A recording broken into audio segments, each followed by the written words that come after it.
Hello everyone, welcome back to my YouTube channel library science by Ashish sir. मैं आज आप लोगों के सामने फिर से एक बार उपस्थित हूँ एक नए टॉपिक के साथ। आपका इंटरनेशनल लेवल लाइब्रेरी एसोसिएशन जो हमारा आज लास्ट टॉपिक है। अभी तक हम लोगों ने नेशनल लेवल लाइब्रेरी एसोसिएशंस को पढ़ लिया। इंटरनेशनल लेवल लाइब्रेरी एसोसिएशंस में हमने सब सारे टॉपिक को कवर कर लिए। आज जो सिर्फ लास्ट हमारा बचा है वो आपका लाइब्रेरी एसोसिएशंस यूके, जिसको बोला जाता है द लाइब्रेरी एसोसिएशंस। बट उसके पीछे क्या है उसको अभी आज हम लोग समझेंगे। उनका एस्टैब्लिशमेंट कब हुआ था और उनके द्वारा क्या क्या कितने मेंबर हैं उनके प्रेजेंट में, और एक्टिविटीज़ क्या हैं उनके द्वारा, क्या क्या अवार्ड्स दिए जाते हैं। तो आज हम लोग सारे टॉपिक को उनसे रिलेटेड द लाइब्रेरी एसोसिएशन से रिलेटेड, जिसका अभी प्रेजेंट में क्या नाम है उसको भी हम लोग जानेंगे। पहले तो द लाइब्रेरी एसोसिएशन जाना जाता था, बट अभी उसको क्या नाम से जाना जाता है वो भी हम लोग चर्चा करेंगे, क्योंकि इससे एग्जाम में आपका क्वेश्चन आता ही आता है। तो अगर आप लाइब्रेरी एसोसिएशन से रिलेटेड अगर आप कोई भी क्वेश्चन रहेगा तो मेरे अगर आप प्लेलिस्ट में जो जितना भी वीडियो मैंने अपलोड करके रखा हुआ है, तो अगर आप उन सारे वीडियो को पढ़ लेते हैं तो कहीं से भी एक भी क्वेश्चन आपका नहीं छूटेगा, ये मेरा गारंटी है आपके साथ। तो आप तैयारी करते रहिए। और बिहार लाइब्रेरियन जो भी तैयारी कर रहे हैं, मैं सभी को फिर से एक बार आपको बता देता हूं कि बहुत जल्दी वैकेंसी आने वाली है और आप तैयारी में लगे रहें और करते रहें तैयारी। जहां तक हो सकेगा मैं आपके साथ कोशिश कर ही रहा हूँ, क्योंकि मेरे पास भी कुछ व्यस्तता आ जाती है काम का, इसलिए मैं रेगुलर आपको क्लास नहीं दे पा रहा हूँ। बट जब वैकेंसी का नोटिफिकेशन आ जाएगा तो फिर उसके बाद से मैं डेली 2 से 3 क्लास या 2 क्लास तो मिनिमम आपको मैं निश्चित रूप से दूंगा। आपको फ्री लेक्चर मैं दे रहा हूँ, कोई पैसा तो आपसे नहीं ले रहा हूँ। तो और बहुत सारे पेड चैनल हैं, तो वहाँ पर आप पैसा दे करके आप कोर्स खरीद रहे हैं। तो मेरा आपसे एक सजेशन है कि आप अननेसेसरी में पैसा क्यों बर्बाद कीजिएगा, जब सारा आज के समय में सारा लेक्चर फ्री है, सारा कंटेंट फ्री है। फिर अननेसेसरी पैसा दे करके किसी भी चैनल को आप परचेज मत कीजिए। परचेज करने से पहले एक बार जरूर सोच लीजिए कि क्या इंफॉर्मेशन, क्योंकि आप एक बार जब खरीद लेते हैं तो बाद में फिर आपके पास पछताने का कुछ ऑप्शन कुछ सोचने का ऑप्शन नहीं रह जाता है। इसलिए पहले आप सोचिए कि आपको सारा कंटेंट मेरे द्वारा भी और भी बहुत सारे चैनल हैं जो फ्री आपको दे रहे हैं। मैं और नाम नहीं किसी का लेता हूँ, लेकिन बहुत सारे चैनल हैं जहाँ फ्री है, वो भी अच्छा है। और मैं भी जो देता हूँ इन्फॉर्मेशन, तो सारे चैनल, कोई भी चैनल खराब नहीं है आज की डेट में। बट अननेसेसरी में क्यों पैसा बर्बाद करिए, ये मेरा आपसे साथ कहना है।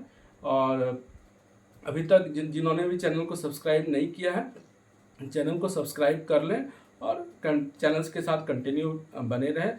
लाइक और कमेंट अपना जारी रखें। मैं भी आपके साथ कंटिन्यू वीडियो लेकर के आता रहूँगा और आपके साथ हमेशा हूँ और हमेशा रहूँगा भी। ठीक है, तो आज हमारा जो लेक्चर है वो हमारा द लाइब्रेरी एसोसिएशन यूके, और चलिए उसका हम लोग स्टार्टिंग से जानते हैं और उसके बाद उसके डिफरेंट एक्टिविटीज़ पब्लिकेशंस वगैरह को लेकर के हम लोग आज को समझेंगे।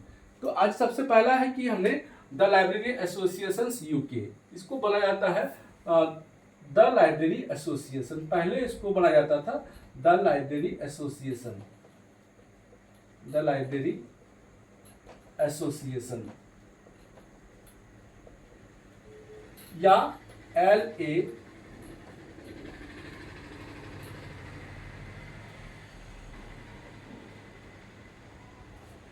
द लाइब्रेरी एसोसिएशन, या शॉर्ट फॉर्म में बोला जाता है LAUK, library association UK.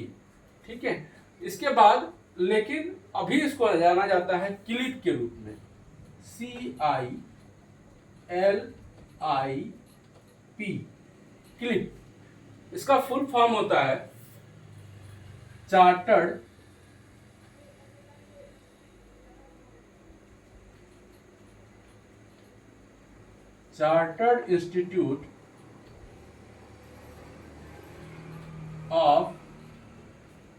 Institute of library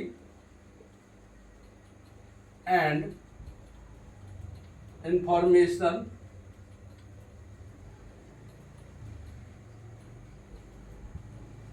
professional.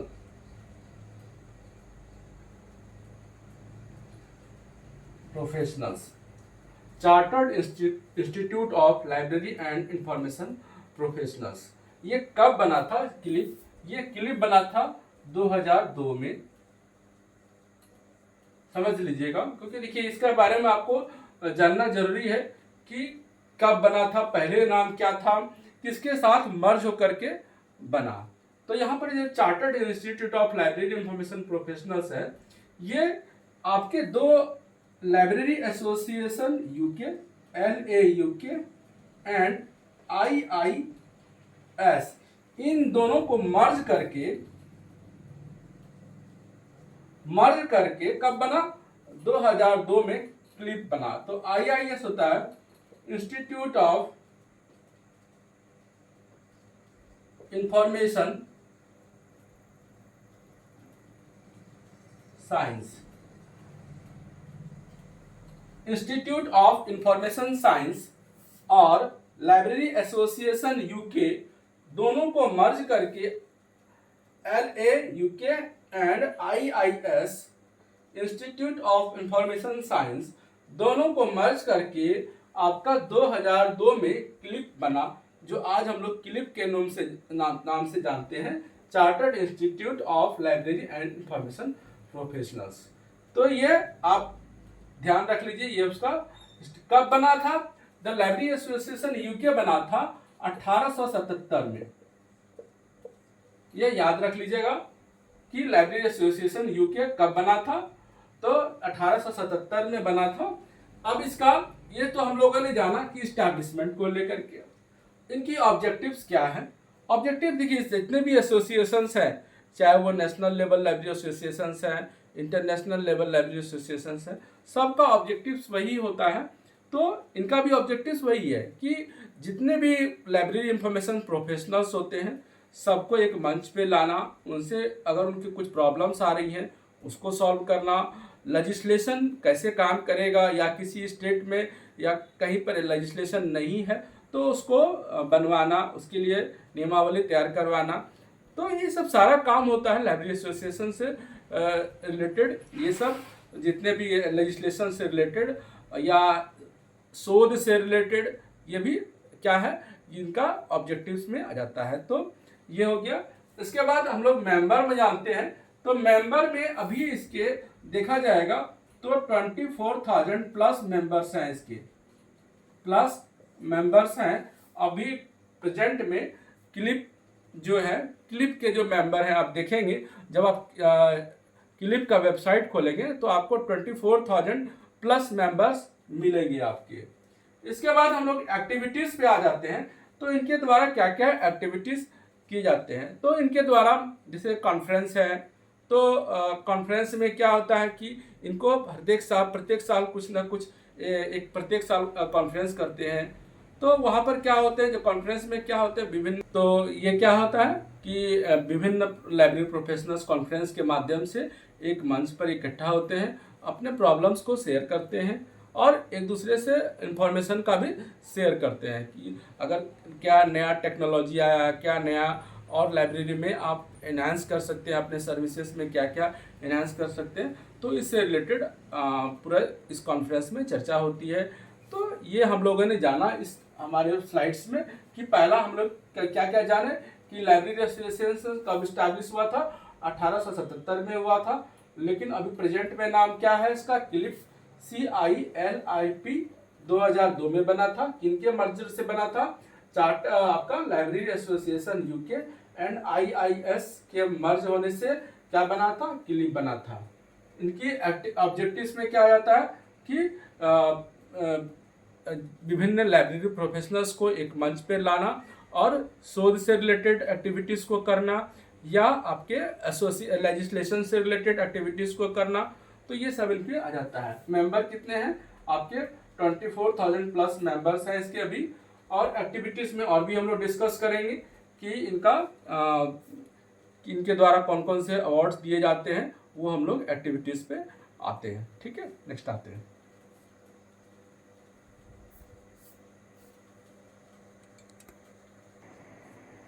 चलिए, तो फिर आते हैं हम लोग कॉन्फ्रेंस पे। कॉन्फ्रेंस का जैसे मैंने बताया था कि ये एनुअली कोई ना कोई कॉन्फ्रेंस करते ही है किसी टॉपिक पे। तो यहाँ इनका प्रत्येक वर्ष में ये क्या होता है, प्रत्येक वर्ष एक कॉन्फ्रेंस का आयोजन करते हैं, कॉन्फ्रेंस का आयोजन करते हैं। ठीक है, एक हो गया कॉन्फ्रेंस। अब देखिएगा ये लाइब्रेरी लेजिस्लेशन को लेकर के क्या करते हैं कि एक्ट बनाते हैं। ये एक्ट भी इनके द्वारा बनाया गया है, पब्लिक लाइब्रेरी एक्ट 1892। ये आप याद रख लीजिएगा, बहुत आता है क्वेश्चन ये सब कि public library act 1892, public library act 1919 और public library and museum act 1964। ये सब किनके द्वारा बनाया गया है, तो आपके library association, the library association UK के द्वारा बनाया गया है ये सब एक्ट। इसके बाद हम लोग पब्लिकेशंस पे आते हैं। तो पब्लिकेशन बहुत इंपॉर्टेंट सब है। लाइब्रेरी एसोसिएशन रिकॉर्ड, आपके एग्जाम में आपको निश्चित रूप से कोई ना क्वेश्चन आ सकता है कि लाइब्रेरी एसोसिएशन रिकॉर्ड किनका पब्लिकेशन है। ऑप्शन में एजलिक रहेगा, या अगर इंटरनेशनल लेवल चुकी है, ये मैं इंटरनेशनल लेवल का क्वेश्चन बता रहा हूँ, तो लाइब्रेरी एसोसिएशन क्या रिकॉर्ड है वो इंटरनेशनल लेवल, मान लिया आपको एस्लिप भी आ सकता है, ALA भी आ सकता है। तो वहाँ पर 3-4 ऑप्शन आपके सामने रहेंगे। तो आपको क्या करना है कि लाइब्रेरी एसोसिएशन यूके को टिक करना है। इनकी फ्रीक्वेंसी, ऐसा भी आ सकता है कि इनकी फ्रीक्वेंसी क्या है, लाइब्रेरी एसोसिएशन रिकॉर्ड की फ्रीक्वेंसी क्या है, मंथली है, बायनुअली है। तो दो तरह से क्वेश्चन आपके सामने जनरेट कर सकते हैं लोग कि या तो लाइब्रेरी एसोसिएशन रिकॉर्ड किनका पब्लिकेशन है, उस तरह से क्वेश्चन कर सकते हैं, या नहीं तो लाइब्रेरी एसोसिएशन रिकॉर्ड की फ्रीक्वेंसी क्या है, कितने कब कब पब्लिश होती है। तो यह मंथली है, तो इनका एक साल में कितना इशू होता है, 12 इशू आता है। फिर है जर्नल ऑफ लाइब्रेरियनशिप, ये सब भी इंपॉर्टेंट क्वेश्चन है आपके लिए, आपके एग्जाम के लिए, अपकमिंग बिहार लाइब्रेरियन एग्जाम। तो यहाँ पर आपका इनका फ्रीक्वेंसी क्या है, क्वार्टरली। तो इसमें भी पूछा जा सकता है कि जर्नल ऑफ लाइब्रेरियनशिप किनका पब्लिकेशन है, एस्लिप का भी दे सकता है, आर का आपका ये भी दे सकता है, लाइब्रेरी एसोसिएशन यूके भी रहेगा ऑप्शन में, और आपके ALA भी रह सकता है। तो यहाँ पर 4 तरह के ऑप्शन रह सकते हैं।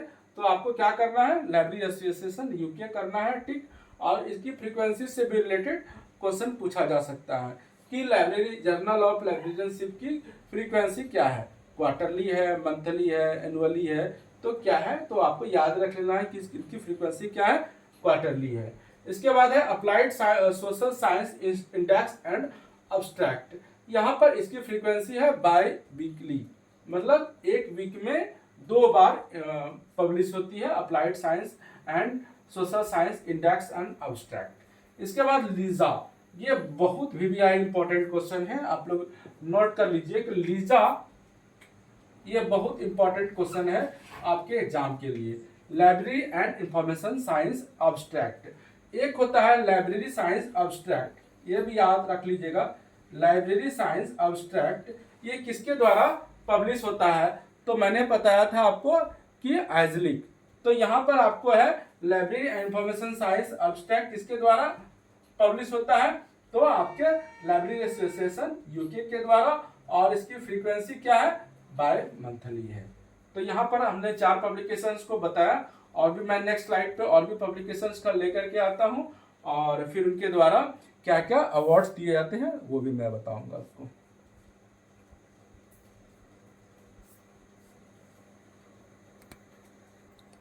चलिए, तो फिर हम लोग नेक्स्ट आते हैं का पब्लिकेशंस। हम लोग पिछले स्लाइड्स में हम लोगों ने और कुछ पब्लिकेशंस को किया, फिर हमारा कुछ बच जाता है। तो current research in library and information science, इनका पब्लिकेशन है। Current technology index monthly, Walford's guides to reference material, ये भी इनका पब्लिकेशंस है। अवार्ड्स में भी आप ध्यान रख लीजिएगा कि McColvin medal for best reference work, best reference work के लिए अवार्ड देती है, कौन देती है, मैकॉल्विन मेडल।